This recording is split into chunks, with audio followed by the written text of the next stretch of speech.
తోటకూర గురించి ఇందాక చెప్పుకున్నాము. నారింజలు తీసుకున్నాం, ఇవి జ్యూస్ చేసుకొని తాగుతాం. ఇంకా ఏమన్నా పచ్చిగా ఉంటే, బాగా పులుపు ఎక్కువ ఉంటే పులిహోర కూడా చేసుకుంటాం. ఇంకా ఇలా పుల్లగా ఉండే వాటికి అవసరమైతే నిమ్మకాయ ప్లేస్లో వాడతాం. ఎక్కువగా జ్యూస్ తాగుతాం. ఇంకా చాలా చేయొచ్చు, టైం ఉంటే అవి చేసుకుంటాం. ఇంకా చూసి చేసుకుంటాం అన్నమాట. అంటే టమాటాలు కూరలో వేసుకోవడానికి, అవి దేవునికి పువ్వులు.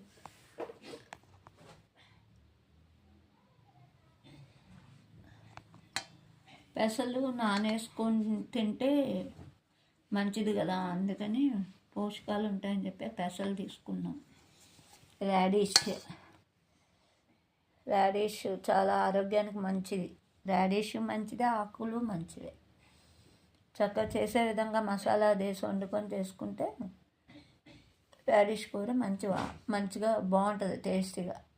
సాంబార్లో వేసుకోవచ్చు.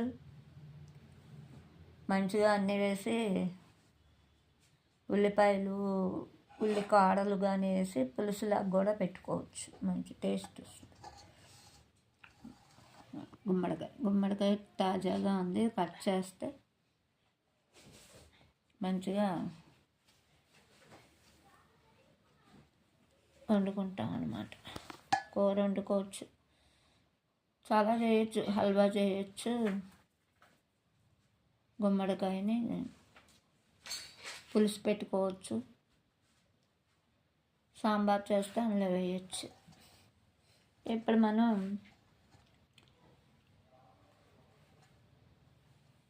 నారింజ పండులో ఉండే పోషకాల గురించి ఇప్పుడు తెలుసుకుందాం. నారింజలో రోగనిరోధక శక్తిని పెంచే సి విటమిన్ ఉంది. జీర్ణక్రియకు బాగా సహాయపడే ఫైబర్ ఉంది. విటమిన్ ఏ కంటి ఆరోగ్యానికి పనికొచ్చేది నారింజలో పుష్కలంగా ఉంది. పొటాషియం,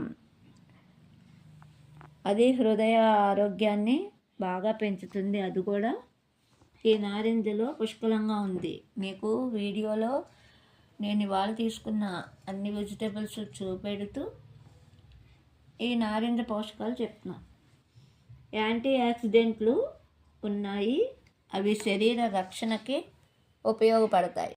క్యారెట్లో ఉన్న బీటా కెరోటిన్ అనే విటమిన్ ఏ అంటే ఆరోగ్యానికి మంచిది. ఫైబర్ జీర్ణక్రియను పెంచుతుంది. పొటాషియం ఉంది, విటమిన్ ఉంది, యాంటీ ఆక్సిడెంట్